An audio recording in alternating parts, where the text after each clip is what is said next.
हाय दोस्तों, मेरा नाम है अरमान खान और मैं आपको पढ़ाने वाला हूँ महाराष्ट्र बोर्ड का मैथमेटिक्स, अलजेब्रा एंड ज्योमेट्री।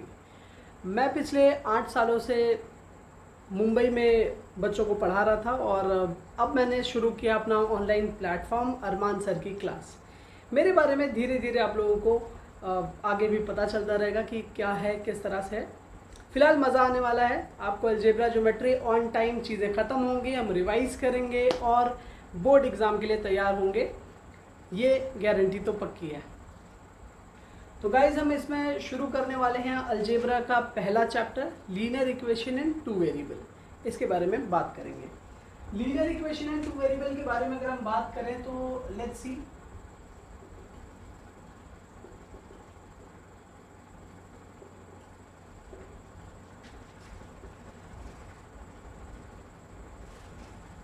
हम बात कर रहे हैं टू वेरिएबल की, लीनियर इक्वेशन इन टू वेरिएबल। तो जब भी हम बात करेंगे linear equation in two variable, that means दो वेरिएबल आने चाहिए आपके एक इक्वेशन में। तो लेट्स सी हमारे पास एक इक्वेशन है ax प्लस by प्लस सी, ठीक है। एक हमारा इक्वेशन हो गया, इज इक्वल टू 0 भी समटाइम्स लिख सकते हैं, जैसा क्वेश्चन रहेगा अकॉर्डिंगली हम करने वाले। तो ax प्लस by प्लस सी अगर ये हमारा एक इक्वेशन है, यहाँ पे हम बात करेंगे कि जो ये x है और ये जो y है, तो इसमें गाइस ये आपको याद रखना है कि x एक वेरिएबल है, y एक दूसरा वेरिएबल है। तो x एक वेरिएबल हुआ, y दो वेरिएबल हुआ, दोनों मिला के हम देखेंगे कि हमारे पास टू वेरिएबल्स है, ठीक है। हमारे पास कितने हैं? टू वेरिएबल्स हैं, x और y। यही लीनियर इक्वेशन इन टू वेरिएबल है, जिसमें हम धीरे धीरे जाके x और y की वैल्यू कैसे फाइंड आउट करते हैं वो हम जानेंगे। इसके अलावा a, b और c, ये तीन चीजें क्या हैं? अगर हम देखेंगे a, b और c, तो ये तीनों गाइस हैं रियल नंबर्स। रियल नंबर्स हैं ये, और इनकी वैल्यू कुछ भी हो सकती है। इनकी वैल्यू लेट्स से हम -7 लिख सकते हैं, -11, 70, 101, 99, कुछ भी हो सकती है। ये रियल नंबर्स हैं। इनकी वैल्यू पॉइंट में, अगर आप कहोगे कि पॉइंट में डेसिमल में आ सकती है, तो यस, इनकी वैल्यू डेसिमल में भी आ सकती है। टू वेरिएबल्स की जहाँ तक की बात है, एक्स और वाई, उसकी हम वैल्यू फाइंड आउट करने की कोशिश करेंगे ए, बी और सी की जो वैल्यूज रहेंगी उसके अकॉर्डिंग। तो क्या तरीका है और किस तरह से हम इसको फाइंड आउट करने वाले हैं। सबसे पहले हम देखते हैं कुछ क्वेश्चंस, और हम ये जानेंगे सबसे पहले कि पर्टिकुलर क्वेश्चन, जैसे कि आपकी एक्टिविटी में गिवन है कि पर्टिकुलर चीज़ पहले तो लीनियर इक्वेशन है या नहीं है, क्या क्या ऐसी कंडीशन है और किस तरह से हम इसको जान सकते हैं। तो हियर गाइज हमारे पास है इक्वेशन। यहाँ पे कुछ इक्वेशन आपकी एक्टिविटी में, आपकी टेक्स्ट बुक में गिवन है। तो यहाँ पे जो इक्वेशंस गिवन है, इसमें सिर्फ आपको बताना है कि ये लीनियर इक्वेशन इन टू वेरिएबल है या नहीं, दैट्स ऑल। बस इतनी सी चीज़ है कि आपको बताना है कि लीनियर इक्वेशन इन टू वेरिएबल है या नहीं है, दैट्स ऑल। इतनी सी चीज़ है आपको उसमें बताना है। तो सबसे पहले अगर हम बात करेंगे 4m plus 3n is equal to 12। यहाँ पे मैंने जो चीज़ आपको बताई थी, इसमें फिर से मैं क्लियर करूँ, ax plus by plus c is equal to 0 वाली जो चीज़ थी, हमने देखा कि x और y क्या है, ये दोनों टू वेरिएबल्स हैं, अलग अलग वेरिएबल्स हैं ना, x और y। अब हम बात कर रहे थे a, b, c के, ये जो है ये रियल नंबर्स, ठीक है। a, b, c real numbers है। एक और बात आपको याद रखना है, a इज इक्वल टू 0 या b इज इक्वल टू 0 होता है, ठीक है। तो ये जो इक्वेशन हो जाएगा वो लीनियर इक्वेशन इन टू वेरिएबल नहीं बचेगा। तो लीनियर इक्वेशन इन टू वेरिएबल होने के बजाय के लिए ये दोनों चीज़ें 0 नहीं होनी चाहिए। कोई एक भी 0 हो जाती है तो उस कंडीशन में वो linear equation in one variable हो जाएगा, टू वेरिएबल नहीं रह जाएगा, ठीक है। अब आगे हम चलते हैं। पहली कंडीशन में हम देखेंगे 4m plus 3n is equal to 12, ये चीज़ गिवन है। अब इस कंडीशन में आप देखेंगे 4m प्लस 3n, दोनों इक्वेशन प्रॉपर है। 4m प्लस 3n, दोनों चीज़ें यहाँ पे जो गिवन है 4m plus 3n is equal to 12, वो क्लियर है। और हमारा जो मेन पार्ट, मेन जो जनरल इक्वेशन है ax plus by plus c is equal to 0, उससे अगर हम रिलेट करेंगे तो इजीली हम कह सकते हैं कि ये इक्वेशन है। तो यहाँ पे आपको सिर्फ लिखना है वेदर इट इज इक्वेशन और नॉट, तो आपने यस लिख दिया। दूसरे केस में अगर हम बात करेंगे, दूसरा जो क्वेश्चन है 3x square -7y is equal to 13।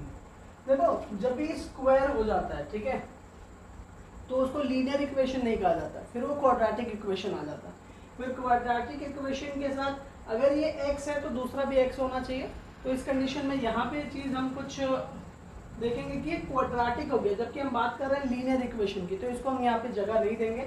यानी इसके बारे में अगर हम बात करेंगे तो ये लीनियर इक्वेशन, पहले तो ये लीनियर इक्वेशन ही नहीं है, दूसरी चीज़ यहाँ पे क्वेश्चन है कि क्या ये लीनियर इक्वेशन इन 2 वेरिएबल है या नहीं, तो ये नहीं है। थर्ड के बारे में बात करेंगे, √2x है and then -√5y is equal to 16 है, तो ये भी लीनियर इक्वेशन इन 2 वेरिएबल है गाइस।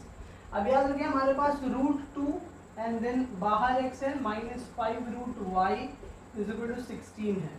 अब इस कंडीशन में ऐसा हो सकता था, देखें जो भी हमारे पास वेरिएबल है ना, वेरिएबल आप याद रखें, वेरिएबल के रेज में 1 होना चाहिए, यानी वो एज इट इज दिखना चाहिए।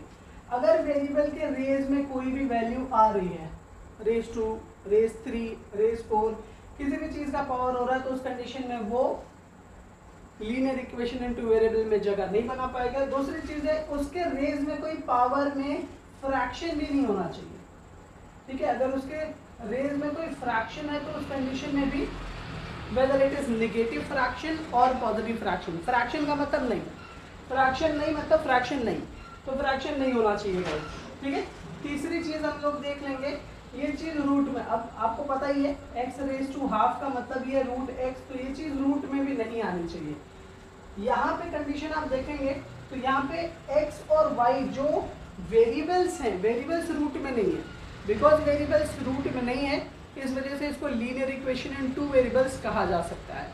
कौन सी कंडीशन होती है जब ये नहीं होता, तो हम ऐसे लिख सकते हैं 2√x हो जाता, या फिर -5√y। अब ये देखो y रूट के अंदर आ गया, ऐसी कंडीशन होती तो प्रॉब्लम हो जाती, तो ये लीनियर इक्वेशन इन 2 वेरिएबल नहीं होता गाइस। फिलहाल जब हम इस कंडीशन में यहाँ पे हम देख रहे हैं कि x और y बिल्कुल क्लियर है और उसके रेज पे 1 एंड 1 है, तो इसको हम कह सकते हैं कि लीनियर इक्वेशन इन 2 वेरिएबल है।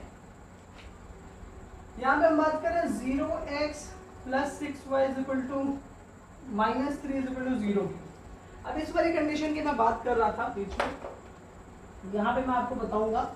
अब ये देख लो, ये 0x है, ठीक है, जैसा कि हमने बात की थी कि a = 0 और b = 0 नहीं होना चाहिए।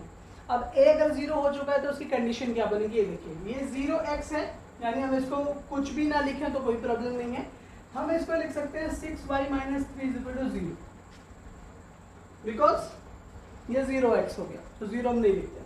6y - 3 = 0 लिखने का मतलब क्या है, यहाँ पे जो चीज़ बन गई गाइस, यहाँ पे ये लीनियर इक्वेशन इन 1 वेरिएबल रह गया, ये 2 वेरिएबल अब नहीं है, तो इसको हम लिखेंगे नो।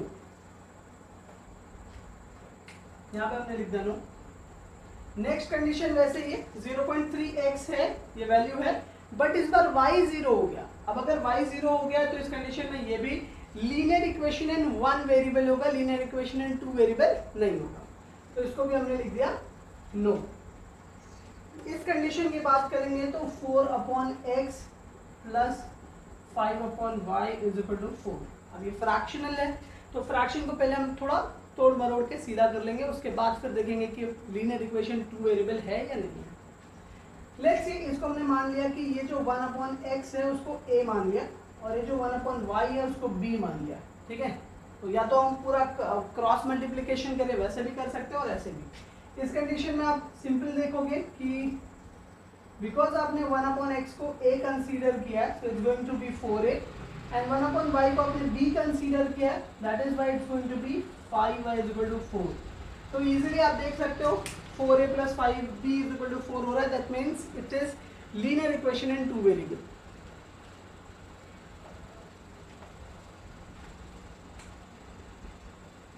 लास्ट कंडीशन में देखो, यहाँ पे y है, यहाँ पे x y दोनों है, तो इस कंडीशन में यहाँ पे देखो x और y 2 वेरिएबल एक साथ आ गए, ये कंडीशन भी होगी तो आप बोलोगे कि ये लीनियर इक्वेशन इन 2 वेरिएबल नहीं है।